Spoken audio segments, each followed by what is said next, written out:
Voy a iniciar grabación. Voy a poner compartir cámara. No, cancelar pantalla. Pantalla completa. Compartir.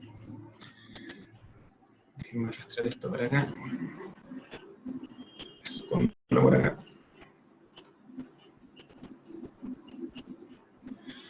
Ya, ahora sí, si alguien por audio me confirma que se escuche y se vea.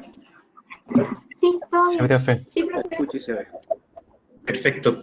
Ya chicos, como les vuelvo a reiterar las disculpas por empezar por úlcera péptica, sé que tenía programada otra clase, pero vamos a partir por esto, que la verdad es una clase central del módulo de gastroenterología y ojalá puedan aprender bien esta cuestión, que es una patología súper común como médicos generales van a tener que abordar, ¿ya?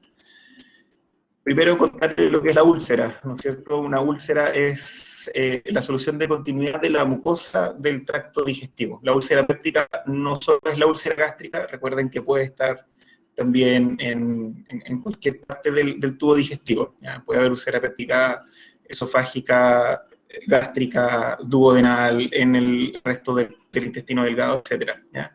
Pero se define de esta forma. Y un poco recordarles que ustedes vieron hace poco rato de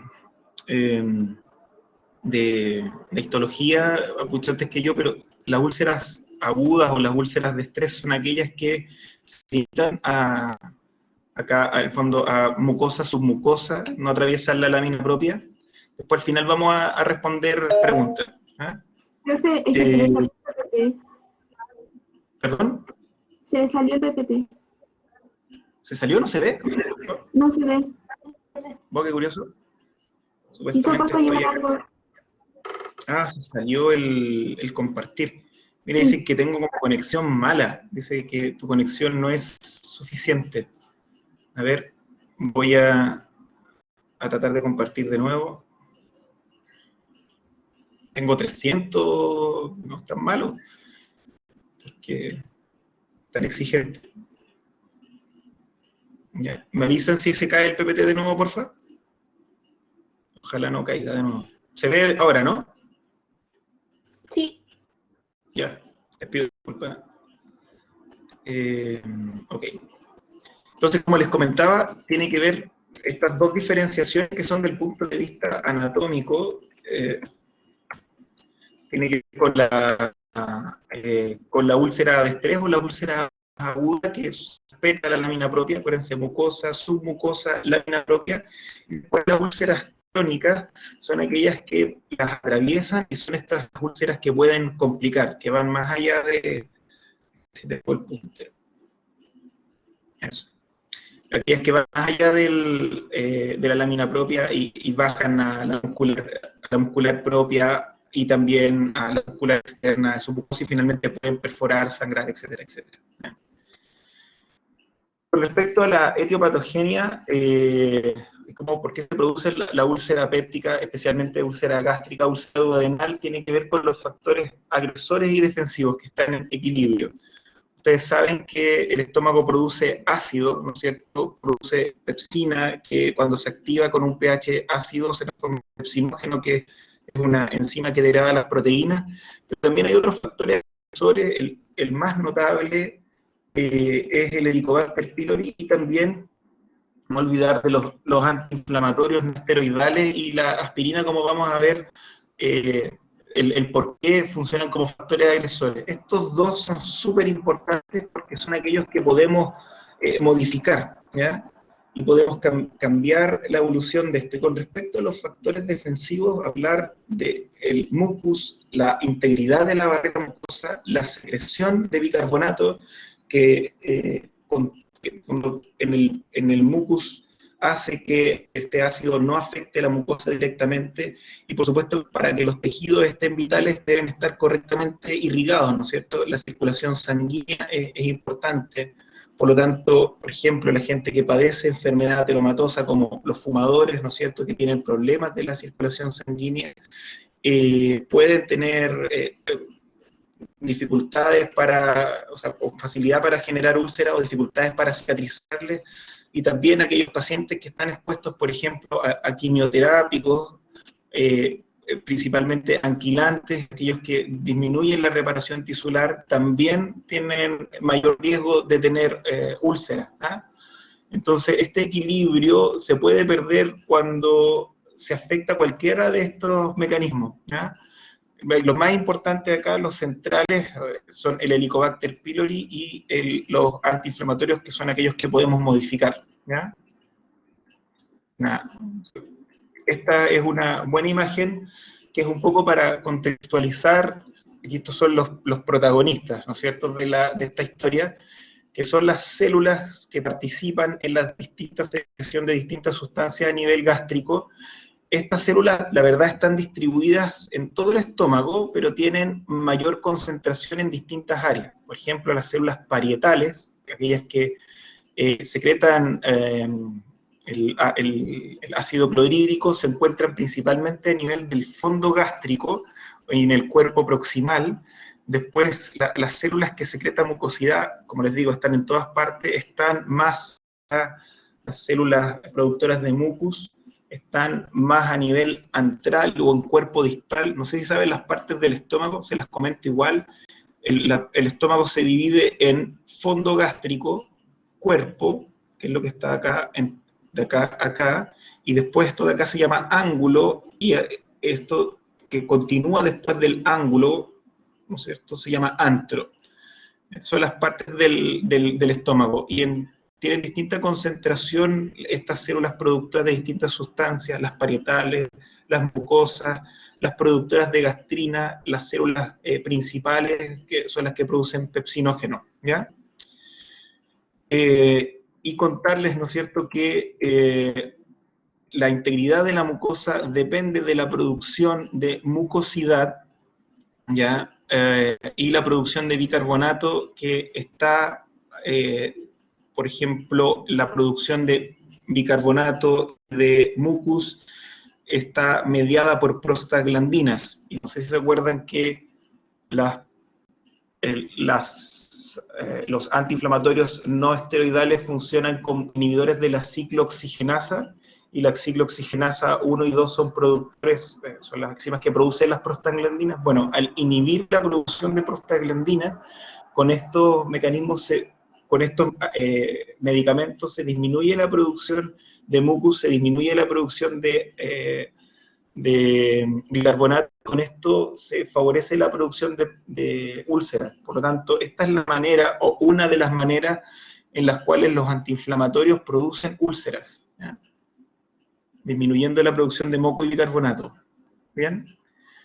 Otro elemento importante es la integridad de la microcirculación, ¿ya? Esto de acá, este mono que está acá, no tiene nada que ver con úlceras, ¿ya? Es el score moteado que se usa en sepsis. No sabían una vez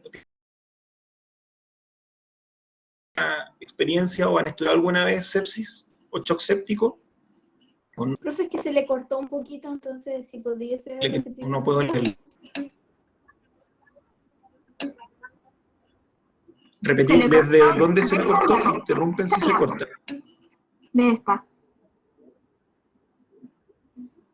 No, esa sí se escuchó. Antes de esto, ¿se cortó acá? En esta, sí, en la actual, esa se cortó. Perfecto, acá. Ya. Interrúmpanme cuando se corte, les pido disculpas, voy a tratar de que la próxima vez sea en un lugar con mejor conexión, ¿ya? Miren, lo que les contaba es que la microcirculación, como les dije al principio, o sea, la irrigación de los tejidos son siempre importantes para prevenir que se dañen, ¿ya? Y esto que les muestro acá, este monito de acá, es el score moteado, que es de sepsis. Y les preguntaba si es que habían estudiado alguna vez sepsis o shock séptico. Durante la carrera les ha tocado revisarlo.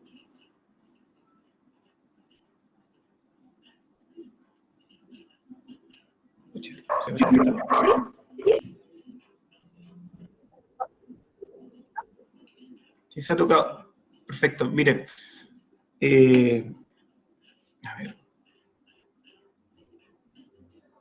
Tengo miedo de que no se me esté viendo.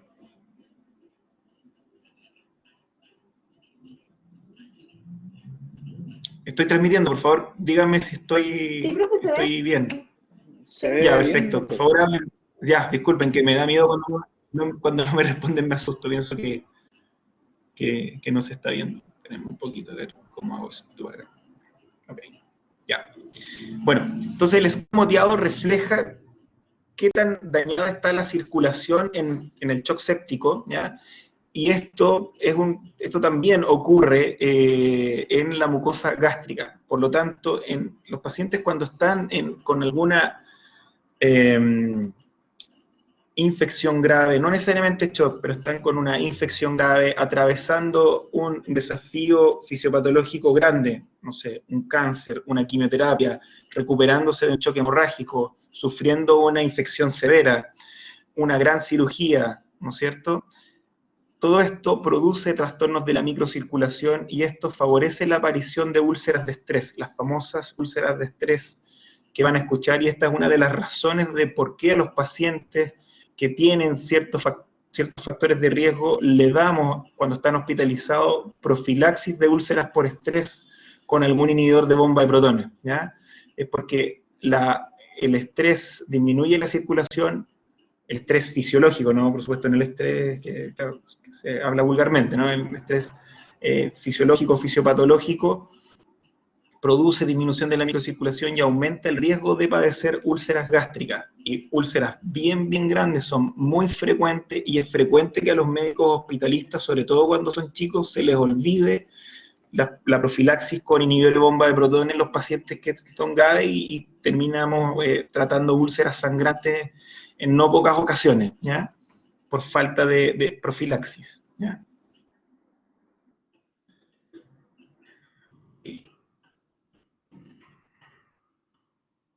De acuerdo, como les adelantaba, las prostaglandinas son unos mediadores encargados de la producción de mucus, también están involucradas en la circulación, por lo tanto, les repito, los antiinflamatorios no esteroidales producen una disminución de estas prostaglandinas buenas, ¿no es cierto?, que facilitan la producción de úlceras, ¿ya?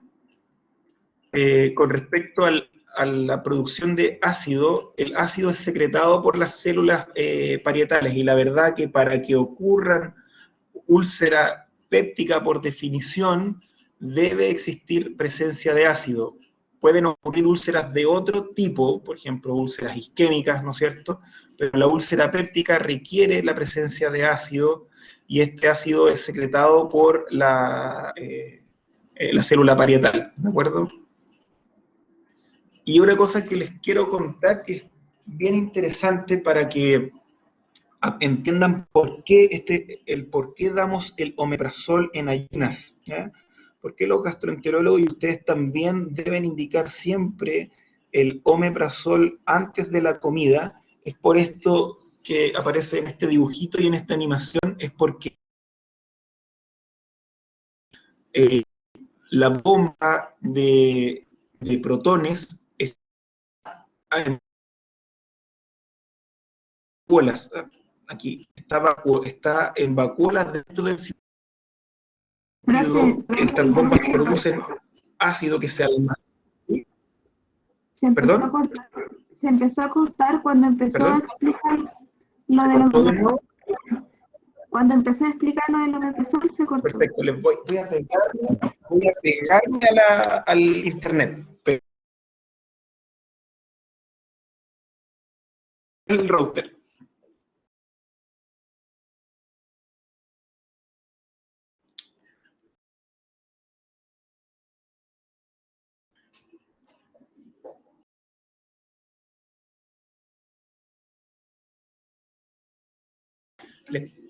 Y trataba de contar cómo funciona la secreción ácida a nivel de la célula parietal. Esto puede parecer como una majadería sin sentido, pero de verdad tiene mucha utilidad a la hora de entender por qué damos el omeprazol 30 minutos antes de que coman los pacientes, ¿ya?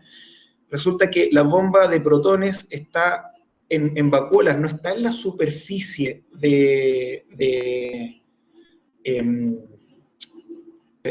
la célula parietal, no está mirando hacia el lumen, al menos cuando no está estimulada, se encuentra almacenada en vacuola, ¿ya?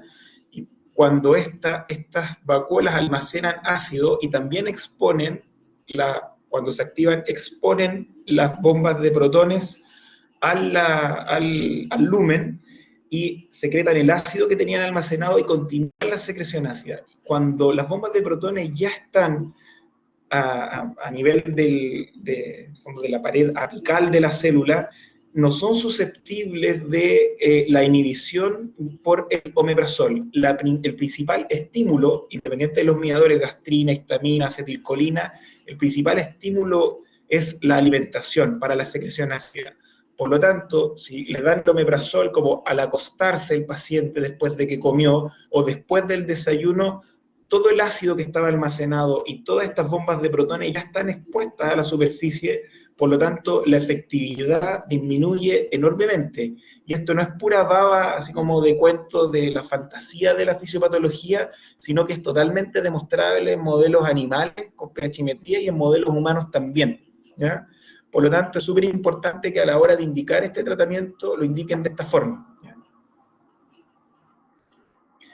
Esto es un estudio bien famoso, después vamos a responder todas las preguntas, ¿okay? Este es un estudio bien famoso, que es viejito, es como creo que es del 96, si mal no recuerdo.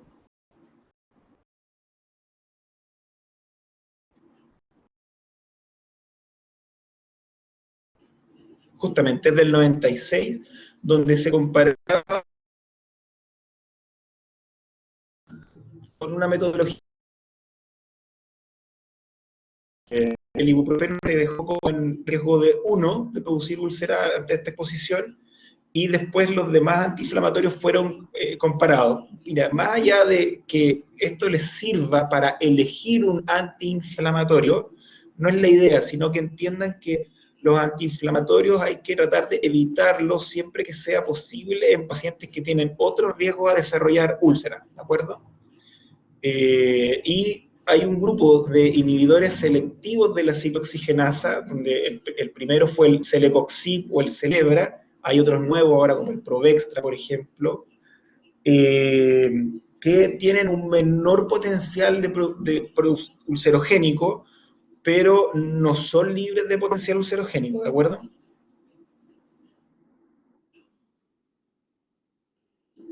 Me interrumpen si que no se escucha, cualquier cosa, por favor.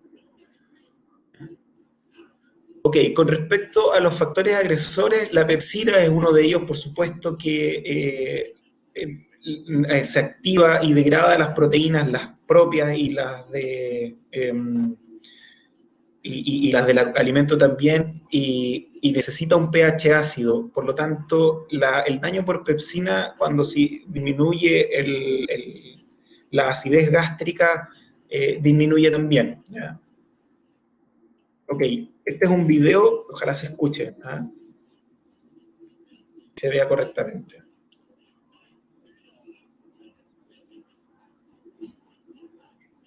Doctor, parece que no se escucha. Ah, se escucha.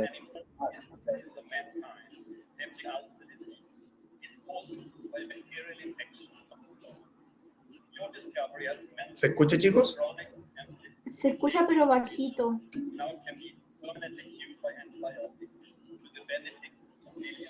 Bueno, esto que están viendo es cuando se entrega el premio Nobel de Medicina al doctor Warren, que fue quien descubrió o más bien, sí, descubrió y logró demostrar que el Helicobacter pylori produce úlcera gástrica, produce úlcera péptica. Y que no solo eso, que al erradicar el Helicobacter pylori también se produce curación de la úlcera.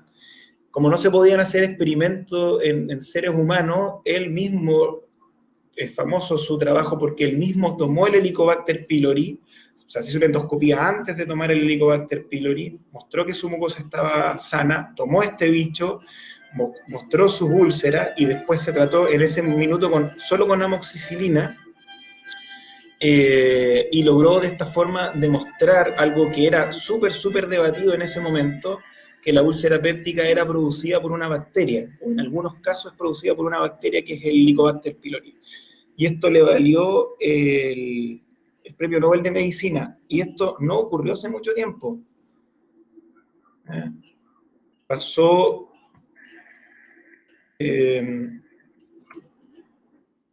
cuando salieron Los Ratoncitos, el álbum del 31 minutos, fue hace poco tiempo. Entonces, en el 2006 se dio el Premio Nobel de Medicina a estos dos científicos australianos.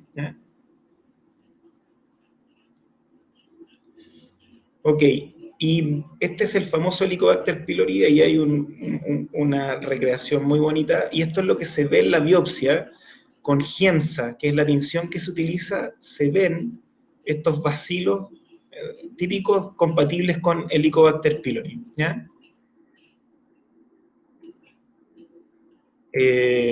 Si algo no se entiende, me interrumpen y lo volvemos a decir, ¿ok? Miren, el Helicobacter pylori es un bacilo móvil, ¿ya? Tiene flagelos y tiene cosas súper interesantes que hay que saber, ¿ya? De las cosas importantes que hay que conocer, ¿ya? Es que tienen dos toxinas importantes para producir daños, que son la PACA y la CAA, ¿ya?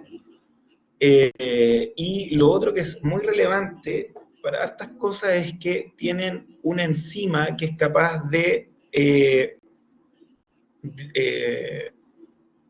desdoblar la ureasa, no desdoblar, pero quiero decir, de hidrolizar la ureasa, transformándola en una base, transformándolo en amonio, ¿ya?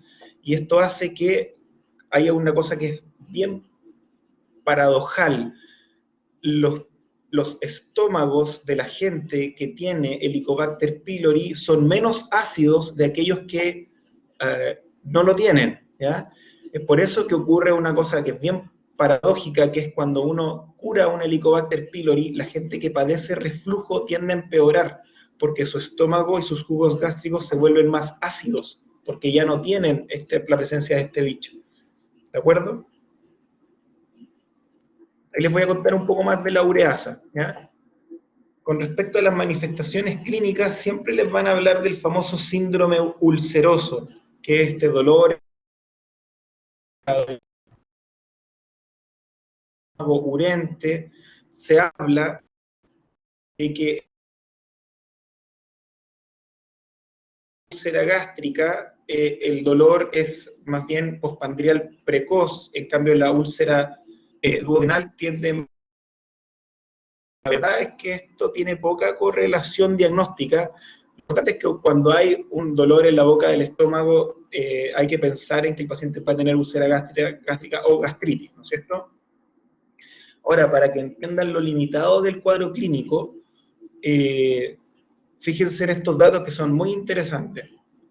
Los pacientes que tienen síntomas, no tienen dispepsia ácida, solamente un cuarto de ellos tienen úlcera, ¿ya? Incluso en algunas series el 15%. Es decir, tener mucho dolor de la boca del estómago no necesariamente quiere decir que tienes una enfermedad ulcerosa. Por otro lado, el 50% de los pacientes que tienen dispepsia ácida y alivio con las comidas tienen úlcera duodenal. Por lo tanto, esto no tiene una gran correlación, esta relación con el ayuno y la alimentación. Lo otro interesante es que cuando uno hace una endoscopía, los pacientes que hacen una endoscopía de screening, por ejemplo, para buscar cáncer gástrico en los mayores de 50 años, en estas endoscopías el 11% se le encuentra úlcera. Y de este 11%, el 70% no tenía ningún síntoma. Es decir, uno puede tener úlcera y no tener ningún síntoma, ¿ya? Bien, y lamentablemente en algunas series casi la mitad de las úlceras debutan con complicaciones, ¿ya? ¿Qué son estas? Son 4, no son muchas. Hemorragia digestiva, la perforación, la estenosis, que cuando hay una úlcera y cicatriza puede cerrar las zonas estrechas del estómago o del duodeno y producir un síndrome pilórico cuando la estrechez es lo suficientemente pequeña como para no pasar alimento, ¿ya? Y es más frecuente de lo que creen. ¿Okay? Esta clasificación se las van a comentar cuando estudien hemorragia digestiva alta. Es la clasificación de Forrest, ¿ya? Lo importante que entiendan de la clasificación de Forrest, que es muy vieja y es muy buena, por eso todavía está utilizándose, es que son 3 tipos. La tipo 1 está sangrando, la tipo 2 sangró hace poco, y la tipo 3, la verdad es que hace rato que no sangra, ya está cicatrizando. ¿Bien? Y hay subtipos. Después lo pueden leer. La tipo 1A es cuando el sangrado es en jet, y 1B es cuando es un sangrado en napa o en babeo. Y sin tratamiento, la posibilidad de resangrar es de más de la mitad, o sea, es muy probable. Estos porcentajes que se ven ahí son siempre sin tratamiento, ¿ya? Cuando uno trata, el porcentaje de resangrado disminuye significativamente, ¿ya? Y como ven, en las úlceras, en la posibilidad de resangrado, en las úlceras de sangrado reciente, las que tienen vaso visible o un coágulo adherido son bastante altos. Por lo tanto, si a ustedes les toca trabajar en un servicio de urgencia, por ejemplo, o les toca hacer un general de zona, donde ustedes tienen pocas camas y tienen pocas camas monitorizadas, y ustedes tienen que definir si este paciente debe ir a una cama monitorizada o no, uno podría decir que los pacientes que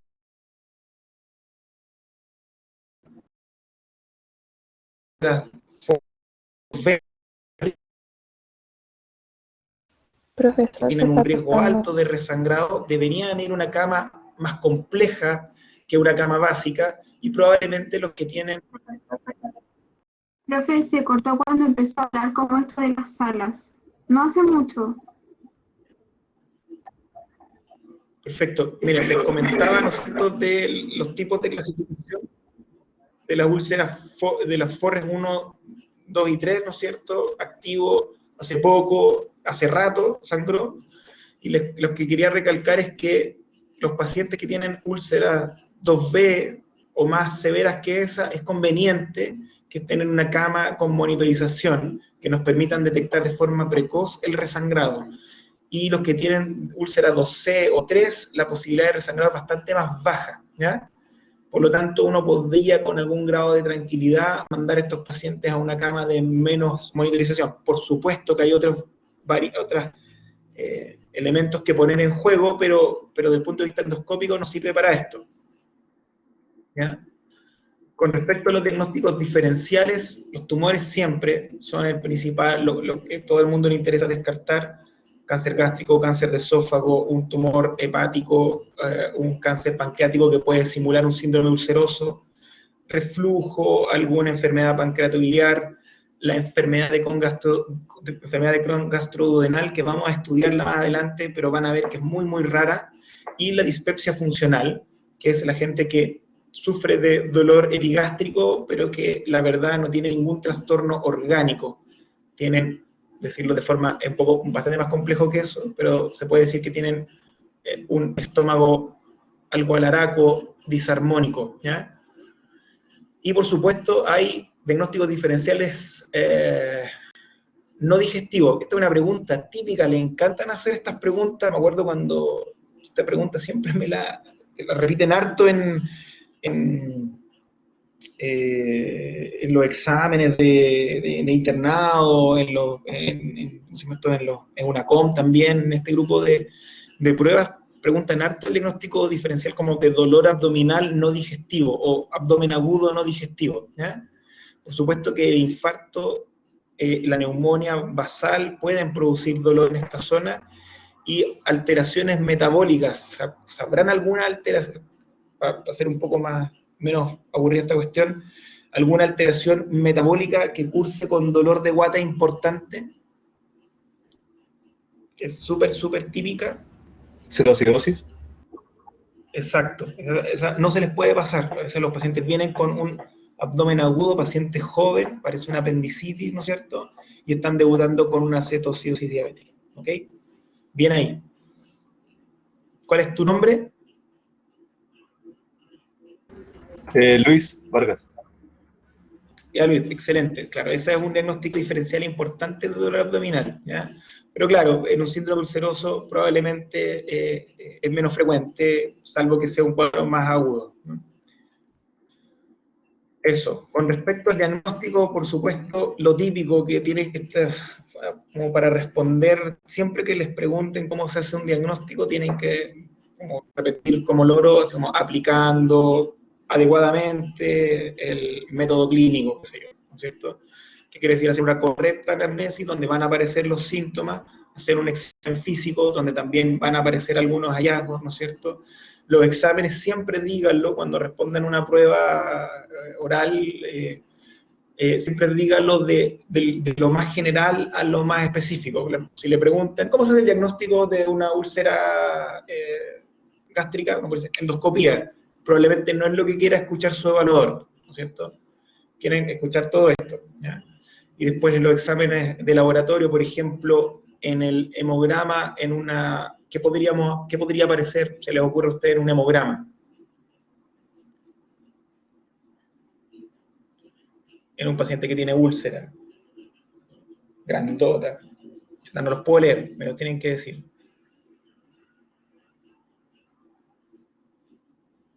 Es bien evidente, ¿no? ¿Tendría anemia? Claro, anemia es posible, ¿no es cierto? Las úlceras grandes pueden sangrar no de forma aguda, sino de forma crónica, y pueden producir algún grado de anemia que evidentemente va a ser ferripriva, ¿no es cierto? Eso. Se confirma el diagnóstico con una endoscopía y se puede hacer la detección de Helicobacter pylori, ¿ya? Bueno, la endoscopía, cuando tengan la oportunidad de verlo, véanlo, es una técnica súper poco invasiva, los pacientes son sedados, se introduce un tubo flexible que tiene una luz, una cámara y un canal que permite echar agua y también meter herramientas, y con esto uno puede ver y puede tomar biopsias y puede hacer tratamientos de lo que encuentra, ¿ya? Es bastante poco invasivo y nos permite explorar en los mejores casos incluso la tercera porción del duodeno, ¿ya? Y nos permite hacer el diagnóstico, ¿ya? Las indicaciones de la endoscopía básicamente son dolor sugerente, ¿no es cierto?, que sea sugerente de este cuadro, y la verdad que la indicación de la endoscopía es tan baja la complicación, es que en caso de dolor y en caso de deseo hacerse una endoscopía y que tiene tan pocas contraindicaciones, la verdad que siempre está indicada la endoscopía. No es un examen que uno deba pensar mucho. Si se pensó en que el paciente pueda tener una úlcera o una gastritis o algún trastorno gástrico, se solicita, ¿ya?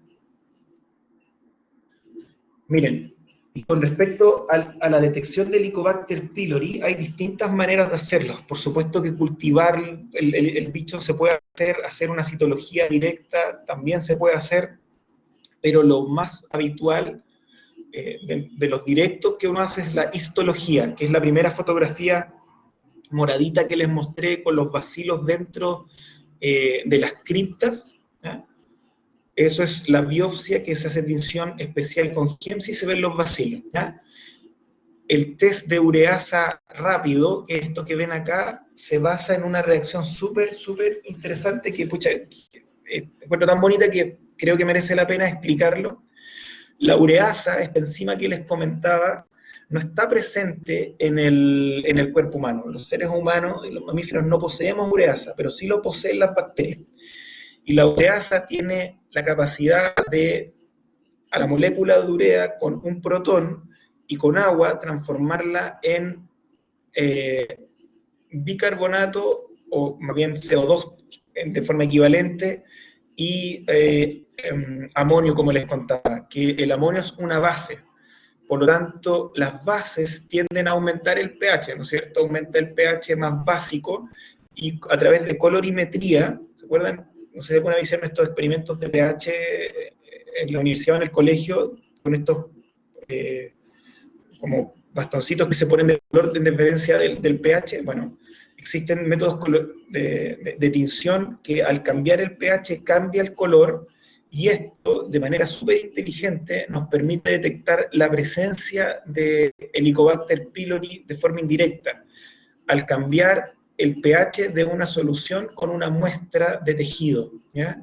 se saca una muestra de tejido gástrico que tiene Helicobacter pylori, se mete en esta solución, se espera un momento, ocurre la reacción con la ureasa, cambia el pH de la solución, y de esta forma se interpreta que el paciente tiene la infección por Helicobacter pylori. Este es el método que se utiliza más comúnmente. Y ahora está muy fuerte la detección indirecta de antígeno en deposiciones, que es 90% sensible y como 95% específico. Así que es un método que llegó para quedarse. La serología y el test de marcados están quedando desplazados, ¿ya? Y que de los exámenes de detección del Helicobacter pylori, histología, descubrimiento de que el Helicobacter pylori producía úlcera, las úlceras se trataban básicamente con antiácido, con bicarbonato en algún minuto, con estas leches de magnesio, aluminio, con elementos básicos que permitían la curación, pero como les comentaba, cuando hay Helicobacter pylori, la recurrencia, no sé si se los dije, la recurrencia es altísima si no se elimina el Helicobacter pylori, ¿ya? Se puede curar la úlcera, pero al dejar el tratamiento va a volver. Después llegaron la etapa de los bloqueadores de los receptores de H2. ¿Se acuerdan que la histamina es un mediador de la producción de ácido? Bueno, este receptor no es el antihistamínico que conocen para la alergia, que es un H1, sino que es otro tipo de histamina, otro receptor que es la H2, y es ahí donde están los medicamentos que probablemente han escuchado, la ranitidina, la famotidina, son los principales representantes. Después están los IBP o los inhibidores de bomba de protones, donde están los prazoles. El omeprazol, el primero de ellos, el lansoprazol, el esomeprazol, que es el que actualmente tiene más evidencia, y ahora vienen otro grupo de medicamentos que no sé, pero es lo que se va a venir, que son el vonoprazan, es el que viene ahora y probablemente va a llegar, que también es un inhibidor muy potente de la secreción ácida, ¿ya? Pero hasta ahora, hasta el momento, utilizando son bomba de protones, ¿ok? Para tratar esto. Y por supuesto hay que erradicar el Helicobacter pylori, ¿ya? En los pacientes, clasificarlo en 3 grupos. Tiene Helicobacter pylori, ¿no es cierto? No tiene Helicobacter pylori, pero sí está asociado al uso de AINES o aspirina, o ninguna de las anteriores, en el fondo. No tiene Helicobacter pylori, ni tampoco está asociado al uso de AINES o aspirina, ¿ya? Por lo tanto, el enfrentamiento en cada uno de estos grupos es distinto a la hora de tratarlo, ¿ya? Con respecto a la más común de todas, que es la úlcera asociada a Helicobacter pylori, la erradicación es suficiente para lograr la cicatrización y evitar recurrencia, ¿ya? Se recomienda un tratamiento por algún tiempo, no está del todo definido, con inhibidor bomba de protones en úlceras grandotas, ¿ya? Y hay que confirmar la erradicación en 30 días, algunos textos incluso más allá de 30 días se puede confirmar la erradicación. ¿Cómo confirmar la erradicación? Antes se hacía con una nueva endoscopía, con un nuevo test de ureasa, ¿ya? Pero actualmente, si la úlcera no tiene sospecha de malignidad, está biopsiada, eso quiere decir, se puede confirmar la erradicación del Helicobacter pylori con un antígeno en deposiciones de Helicobacter pylori, ¿ya? Entonces, para no marearlos tanto con esto, miren, en el mundo desarrollado, el Helicobacter pylori es bastante más frecuente que en el mundo en subdesarrollo. En Chile, previamente, teníamos tasas de alrededor del 80% de presencia de Helicobacter pylori, pero ahora, como hemos estado erradicando, las tasas son alrededor del 60 al 70%, es bastante menos frecuente que antes, ¿ya? Eso es los últimos estudios que han entregado los chicos de los hospitales más grandotes. Ok, fíjense, este dato es, el dato que aparece, que les estoy tratando de mostrar acá es súper importante, ya que la erradicación del Helicobacter pylori disminuye la recurrencia de un 70 a un 5%. ¿Se entiende? Ustedes podrían curar una úlcera a punta de omeprazol, probablemente con omeprazol la úlcera va a cura, ¿ya? Pero en el momento que el paciente abandone el tratamiento, esta úlcera sí o sí va, o casi seguro que sí va a volver a aparecer, ¿ya? Ok, si ustedes leen la guía clínica actual de erradicación de Helicobacter pylori, van a encontrar que la terapia recomendada es amoxicilina, claritromicina y omeprazol. Esa es la terapia para erradicar el Helicobacter pylori que hay en este minuto. Sin embargo, es sabido ya que en las zonas donde hay una alta resistencia a claritromicina, la tasa de efectividad de este tratamiento es muy baja. Y se recomienda, por consensos internacionales, es que cuando haya una resistencia del Helicobacter pylori a claritromicina de más del 15%, no utilizar este tratamiento y utilizar otros tratamientos que sí permiten una alta efectividad. Les pregunto, en el fondo, si ustedes tuvieran que tratar una neumonía y uno les dice que la efectividad del tratamiento es de un 50%, que es más o menos la efectividad que tiene este tratamiento cuando la resistencia es alta, ¿ustedes darían un tratamiento que tiene un 50% de efectividad para tratar una neumonía? Nadie haría eso. Por lo tanto, a pesar de lo que diga la guía GES todavía, ese no es el tratamiento recomendado para la erradicación del Helicobacter pylori. No debe usarse más, ¿ok? Porque en Chile ya está requete contra, al menos en la región metropolitana, está requete contra demostrado que nuestro Helicobacter pylori es altamente resistente a la claritromicina. Este es un estudio, miren, es viejo, es del 2007, donde habían tasas de resistencia del orden del 20%.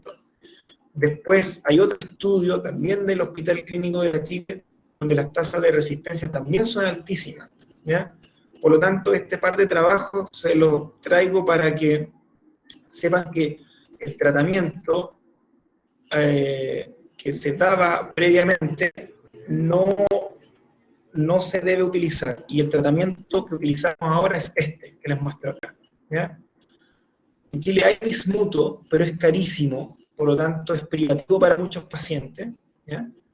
Y el tratamiento que disponemos actualmente es utilizar un inhibidor de bomba de protones en doble dosis con amoxicilina 1 gramo cada 12 horas, claritromicina 500 miligramos cada 12 horas, metronidazol 500 miligramos cada 12 horas, todo esto por 14 días. Si el paciente tiene las lucas para gastarse, puede utilizar bismuto, ¿ya? Y en este caso se usa tetraciclina, metronidazol, bismuto e IDP, ¿ya? El IDP, acuérdense que es el azol. El inhibidor de bomba de protones mejor estudiado actualmente es el esomeprazol, ¿ya? Que es el que utilizamos actualmente, en dosis de 40 miligramos cada 12 horas, ¿ya? Ese es el tratamiento de erradicación.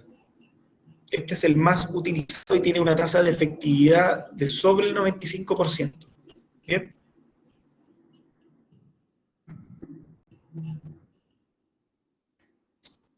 Ahora, con respecto a las úlceras gastroduodenales, eso con respecto al Helicobacter pylori. Con respecto a las úlceras gastroduodenales donde no hay Helicobacter pylori, ¿bien? Y están asociadas al uso de antiinflamatorios y aspirina, siempre que sea posible hay que tratar de suspender el fármaco, ¿ya? Si se puede suspender, basta con un tratamiento de 2 meses, 8 semanas, ¿ya? Y utilizar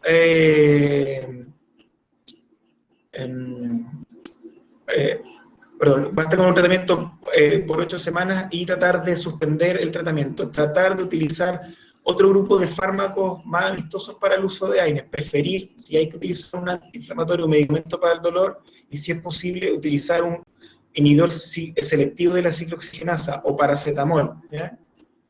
Para evitar esto. A veces no se puede, pero casi siempre es posible eliminar el fármaco. Otra cosa súper importante, que esto escapa un poco a la úlcera, es que muchos pacientes tienen profilaxis primaria con aspirina en dosis de 100 miligramos. La aspirina en dosis de 100 o de 88, es ulcerogénica, ¿ya? Por lo tanto, si la profilaxis primaria tiene escasísimo valor, tiene muy poca utilidad. De hecho, actualmente la guía, esto no es mi área, pero estoy casi seguro que se recomienda la profilaxis primaria con aspirina. Los pacientes antes de tener un infarto, antes de tener, no, está disrecomendado. Pero corríjanme si me equivoco, por favor, ¿ya?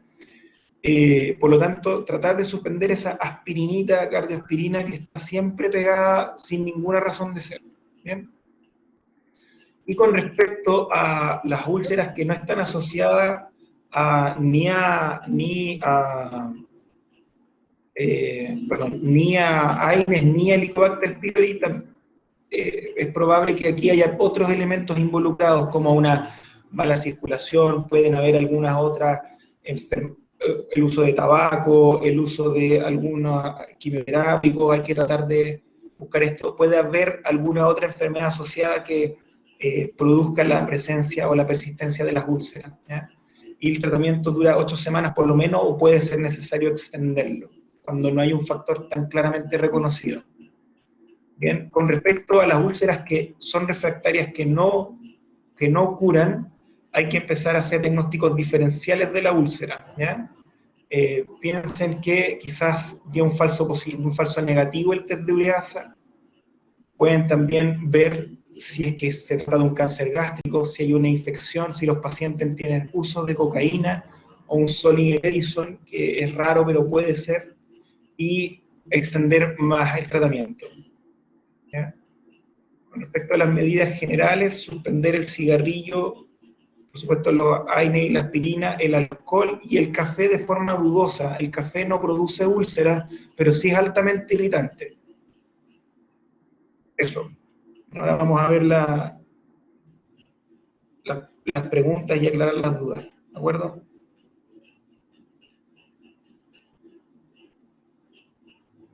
No se cortó, ¿no es cierto? No se cortó. No.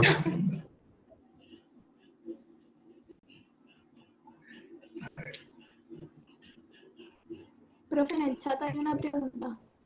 A ver, vamos a ver ahí. ¿Cómo dejo de compartir? Acá, ¿no? Ahí sí. Ok. Ahí Ya. compartí.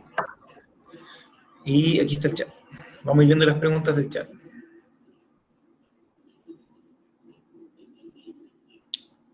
Hay una pregunta. Ya, perfecto. Hay una pregunta que. Mira, el del bismuto es ligeramente superior, ¿ya? El tratamiento con bismuto, mira, lo ideal, lo que pasa en los países de verdad, es que uno pudiera tener la susceptibilidad del Helicobacter pylori, saber si es o no resistente tu Helicobacter pylori, porque quizás uno pudiera hacer tratamientos bastante más acotados si es que uno tenga los niveles de susceptibilidad de este bicho. Lamentablemente, en Chile solo se hace de forma experimental, pero va a llegar en un minuto donde esto va a ser la ley, espero, donde podamos ver y personalizar el tipo de tratamiento. La efectividad con el bismuto es discretamente más efectivo, creo que es como, puedo estar mintiendo, 95, 98, pero son altísimas la efectividad, ¿ya? De ambos tratamientos. Pero uno de los mensajes como rupturistas que tengo que entregarle en la clase, donde van a tener que contradecir a algunas personas, es que el tratamiento de Helicobacter pylori que aparece en la guía GES para la erradicación de Helicobacter pylori está obsoleto y no sirve, al menos en Santiago de Chile. No sé, yo también trabajo en Arica, por ejemplo, no sé si el Helicobacter pylori ariqueño sea igual que el santiaguino, pero no hay estudios para eso, ¿ya? Pero ante la duda es mejor pecar por exceso, ¿ya? ¿Ya? Porque van a leer finalmente, y es re difícil decir, oye, la guía G se equivoca. La Sociedad Chilena de Gastroenterología está cambiando para modificar eso, pero claro, es una deuda que tenemos con la guía clínica, ¿ya? Finalmente es el tratamiento de la guía clínica más metronidazol. Eso. Ese es como el tratamiento que deben utilizar para erradicar el Helicobacter. Eso, preguntas, lo que quieran saber, aprovechen. Yo no lo entendí muy bien cuando dijo que se erradicaba el pylori, como que el reflujo gastroesofágico de la persona se volvía peor. No entendí por qué. Claro, mira, ese es un dato anecdótico, ¿ah? A veces uno tiende a contarle estas cosas que no son objetivos cuando uno se enfrenta por primera vez a la medicina, ¿no? Pero es un dato para destacar que en el fondo el Helicobacter pylori lo que hace es refugiarse en unos nidos de amonio más básicos en las criptas. Habitualmente se ubica casi siempre en la región antropilórica porque es la zona que es menos ácida. No es que el Helicobacter pylori sea resistente al ácido, es que tiene una serie de mecanismos para sobrevivir en el medio ácido del estómago, ¿ya? Y uno de ellos es generar esta hidrolización de la ureasa con la producción de bases, principalmente amonio, y esto hace que el estómago sea, de la gente con Helicobacter pylori, sea más básico, sea menos ácido, porque tienen Helicobacter pylori, ¿ya? Y claro, uno ve esta cosa que parece súper intuitiva, estas son las cosas que son interesantes de la medicina, que van contra el instinto, que es de uno le trata el Helicobacter pylori al paciente y se siente peor, porque empeora su reflujo, porque siempre han tenido reflujo, pero ahora su reflujo es más ácido que antes, entonces le duele más, es más molesto. Y lo vemos harto en medicina, y este es un trabajo súper nuevo, un trabajo que debe tener como, no sé, un trabajo italiano muy interesante, muy grandote, que lo encontré genial, puede ser 2018, una cosa así. Nuevo, puedo estar engrupiendo, pero es nuevo el trabajo, ¿eh? Pero eso, era el dato de la causa como para explicarles que el Helicobacter pylori genera un medio básico para poder sobrevivir.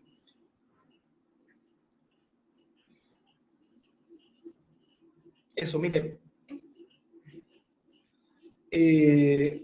Cosas súper relevantes, claro, porque ya ustedes están en la etapa de transición, que están de hacer ciencias preclínicas, ¿no es cierto?, a la clínica, y aquí de las cosas relevantes del manejo de la úlcera o de la gastritis que puede llevar a la úlcera es siempre piensen en el Helicobacter pylori, incluso cuando el paciente le pueden salir los resultados negativos, los falsos negativos se dan mucho en estos exámenes.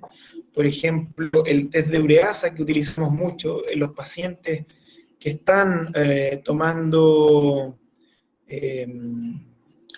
omeprazol o algún prazol, algún inhibidor de bomba de protones, es más frecuente que salga falsamente negativo. Por lo tanto, busquen la presencia de Helicobacter con otros métodos si lo tienen disponibles, como antígeno en deposiciones también puede ser, si es que el paciente tiene una úlcera que se ve feota. ¿Qué más les puedo decir?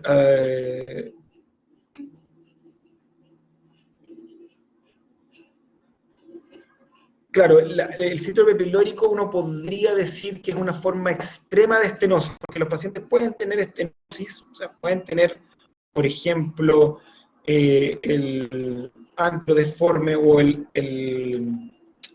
bulbo duodenal deforme por una úlcera que cicatrizó, pero cuando esto impide el paso de alimento y se acumula en el estómago y en la primera porción del duodeno, depende de dónde sea la obstrucción, se genera el síndrome pilórico.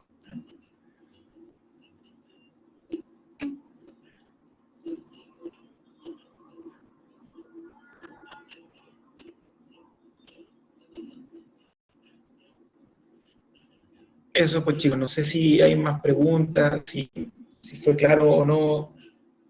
Disculpen las interrupciones de la conexión. Sí. ¿Hay que tomar alguna medida con los familiares del paciente que se le diagnostica el Helicobacter? Es una buena pregunta y una pregunta que hacen harto los familiares, ¿ah? La verdad es que no existe una recomendación con respecto a esto. La infección por Helicobacter pylori es una infección que se contrae en la infancia, se contrae cuando uno es chiquitito, se contrae por los alimentos. Hay teorías de o sea, alimentos contaminados con fetas humanas, básicamente. Hay teorías de la transmisión por saliva también, aunque es más difícil, pero se ha logrado replicar. Y claro, no hay, uno podría, no hay la respuesta correcta es, no hay una recomendación respecto al tamizaje de Helicobacter pylori en familiares, no está eso recomendado. No en que yo haya leído en alguna guía, ¿bien?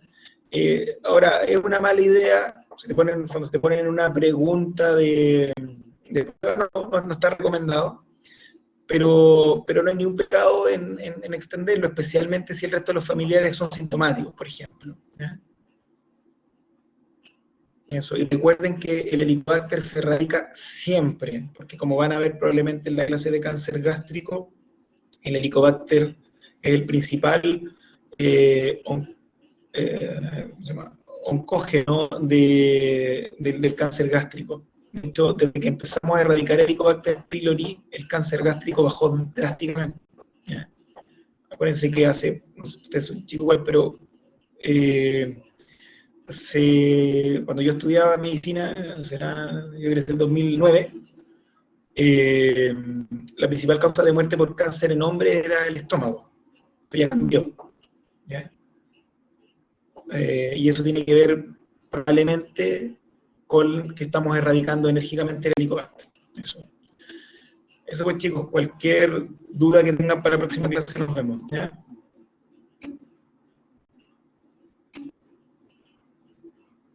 Perfecto, le dejo mi correo. Ahí a este correo mándenme la grabación. Te voy a cortar la grabación. Acá. Estoy bien. Grabación, curso.